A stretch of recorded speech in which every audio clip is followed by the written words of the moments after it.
এটা ছাত্রদের সাথে ফজলুল কবির স্যার কি ভয় পাচ্ছেন, এটা ক্লিয়ার বলুন। আসিফ কি ভয় পাচ্ছেন নাকি ওয়েস্টিনে যাইতে হবে আমাদের হাসকাইতে একসাথে, নাকি পুলিশ ওয়েস্টিনে যাবো আমরা হাসকাইতে আসিফের সাথে? আমার কি চাইতেছেন? না না না, আমি একটু শেষ করি। আসিফ কি চাইতেছে ওদের সাথে আমরা হাসকাইতে যাবো ওয়েস্টিনে? আমরা ঢাকা ইউনিভার্সিটি এক ক্যাম্পাসে বড় হয়ে উঠে এসেছি, আমরা বুয়েটে ঢাকা ইউনিভার্সিটি অনার্স মাস্টার্স করেছি, প্রতিদিন তাদের সাথে আমাদের দেখা। উপদেষ্টারা কি এমন হয়েছে যে এইখানে রাস্তা থেকে এত উপরে উঠে লেগেছেন? আমাদের সাথে 6 মাস দেখা করতে পারতেছেন না। গতকালকে উপদেষ্টা আমাদেরকে শিক্ষক উপদেষ্টা বললেন যে আমি আপনারা তো সরাসরি আন্ডারে একদিনের মধ্যে আসামিকে গ্রেপ্তার করছি। আপনার অফিসে যে যদি আপনাকে হত্যার হুমকি দেয়, কুপিয়ে একেবারে জবাই করে, এই কথা ওয়ান রেকর্ডেড স্বরাষ্ট্র প্রতিবেদন আমি পাঠাইছি। একেবারে মন্ত্রীর সামনে কালকে যে মন্ত্রী উপদেষ্টা আমি দ্রুত ব্যবস্থা দেবো, এরপরে তুমি চিলে চলে গেলেন। উনি আমাকে বলেছেন সরাসরি, আমি দাঁড়িয়ে আমার কি ভূমিকা ছিল আপনি দেখেছেন। আমি সবাইকে থামানোর চেষ্টা করছি, আমি কিন্তু পুলিশ বা কাউকে আমি সবাইকে থামানোর চেষ্টা করছি। আমি উপদেষ্টার সাথে কালকে সাক্ষাৎ করেছি, সাক্ষাৎ করে যে বলেছি স্যারকে শুনেছি, স্যার শুনেছেন, তার পিএসকে দিয়েছেন 24 ঘন্টা উনি ব্যবস্থা করবেন। 24 ঘন্টা চলে গেল, উপদেষ্টা চিলি চলে গেলেন। আমাদের উপদেষ্টা কি বাইরের উপদেষ্টা নাকি মাটির উপদেষ্টা? তাহলে কি বলতেছেন আপনি, কি বলতে চাচ্ছেন?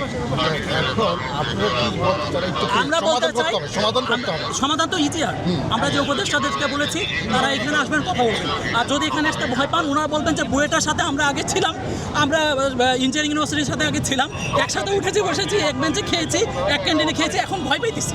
এই কথাটা আমাদের উপদেষ্টারা বলে দিলে আমরা বুঝবো যে না ঠিক আছে, আমরা বুয়েটা ছেড়ে নিতে পারছি। ভাই আমি বলি, আপনারা হচ্ছে যেটা বলতেছেন আপনাদের দাবি যেটা ছিল, এটাও কিন্তু আমরা কে বলছে দাবি মেনে নিতে?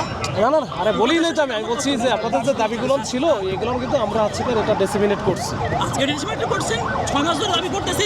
গতকাল উপদেষ্টা আরে না আজকের কথা বলি ভাই, আজকের কথা বলতেছি। আমি বলছি যে এই যে এটা কথা আমরা তো চলতেছিল, এই যে হুট করে যে আপনারা যে এই আপনারা যাইতেও চাইলেন যে আমরা যাব সচিবালয়ের দিকে, তো হুট করে এই কন্টিনেন্টালের দিকে, বিশেষ করে যমুনার দিকে যাওয়া, এইটা কেন?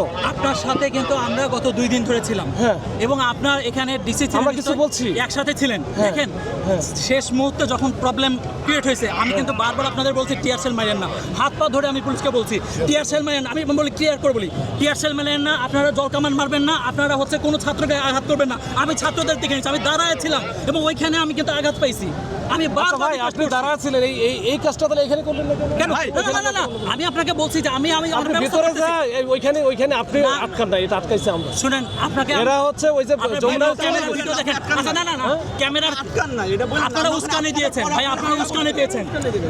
পুলিশ উস্কানি দিবে কেন? পুলিশ আপনি ভিডিও দেখেন, আপনি ভিডিও দেখা আমরা লাঠি নিয়ে আসছি, আমরা কি